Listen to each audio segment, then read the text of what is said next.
Okay, welcome to the world of stick curling.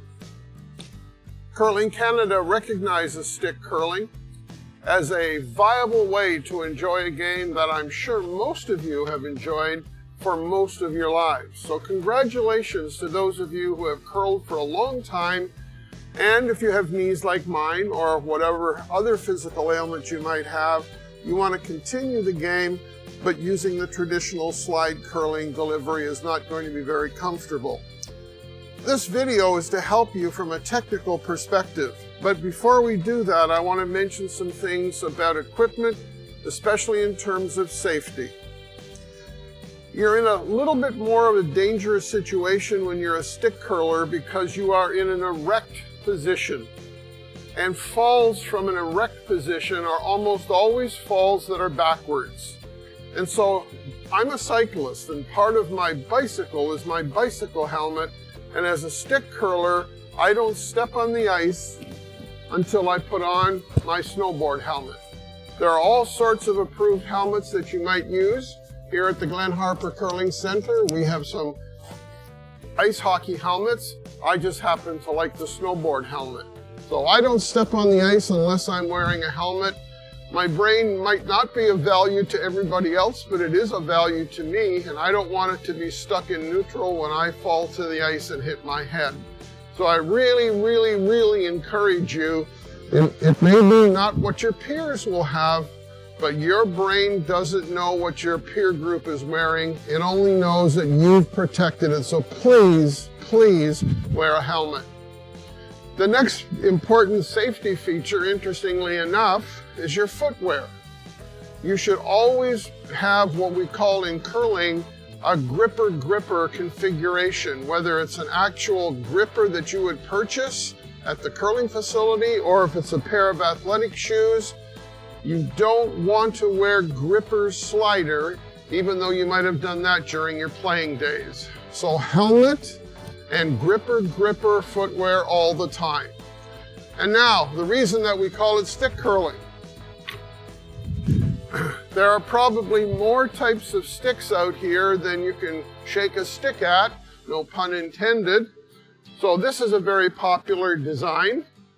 And mine's a little bit unusual in that it's designed to go onto a hockey stick shaft. These heads come from Acton, Ontario, and you put it on a hockey stick shaft. Most of the time the sticks are round, they all work, and the stick that you use should be one with which you are most comfortable. The rules of stick curling do limit the length of the stick. Now off the top, I'm not sure what that measurement is, but it should be comfortable for you. So helmet, gripper footwear, and a stick with which you're familiar, and you're all set to enjoy curling for many more years. The delivery of a curling rock involves three distinct parts: the pre-shot routine, the actual delivery of the rock, and then something about which we don't really think often about, and that's the post-shot routine. Your pre-shot routine can be just as important as what you actually do physically in delivering the rock. You should see the shot made before you even step into the hack. Your brain wants a picture. And so often I hear people say, you know I can do all the things that are required to make a curling shot, but I don't make them consistently enough. And I ask them, tell me about your pre-shot routine.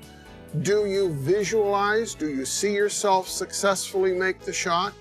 Does your brain have a picture of what success looks like? Because if you don't do that, you're really giving the muscular system, the system that you've worked so hard to train to have that good curling delivery, whether you're using a traditional slide delivery or a delivery with a stick, the visualization part, the pre-shot routine, is extremely important. In fact, I say to high-performance curlers, the success of a delivery is as important in the pre-shot routine as what you would actually see on television with the technical delivery of the rock itself. So I cannot overemphasize how important it is to visualize the shot that you're about to play. When you deliver a rock with a stick, in order to move forward with the rock, you're going to walk. Now, you will see people who will push glide, and they will use a gripper and a slider. I get very nervous when I see that because they're putting themselves into an element of danger, because when you are walking in an erect position, and we covered this in the safety part, you're going to fall at some point because your gripper slider. You want to be walking gripper gripper. As you walk along the line of delivery and then extend your arm and release the rock, and we're going to talk a little bit about weight control later in this video, then you will rotate your wrist to apply the rotation just as you would if you were in a traditional slide delivery. And then, and here's the most important bit of advice I can ever give a stick curler. When you release the rock, keep walking for 3, 4, 5 steps.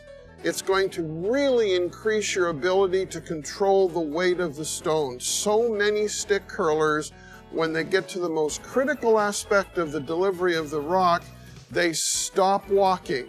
You're making the delivery much more difficult than it has to be, and for many people, that's what makes them inconsistent.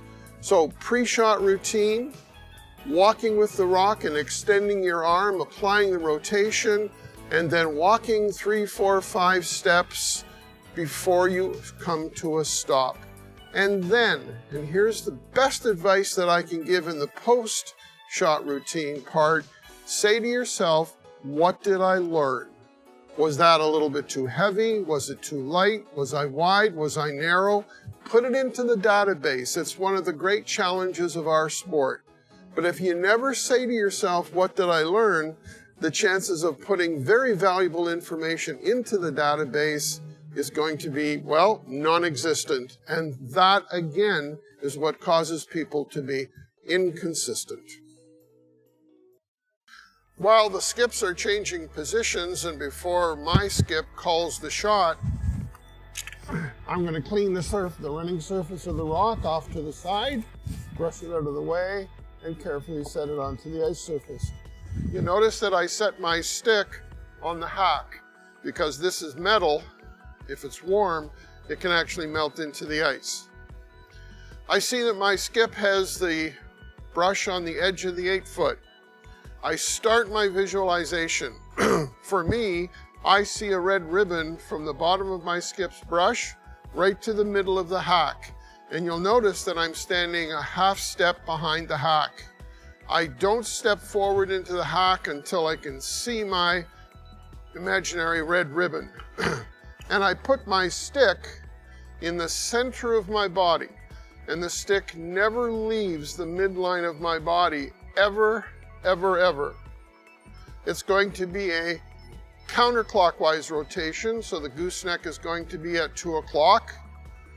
My stick is on top of my line of delivery, that red ribbon to which I referred, and only then do I put my foot into the hack.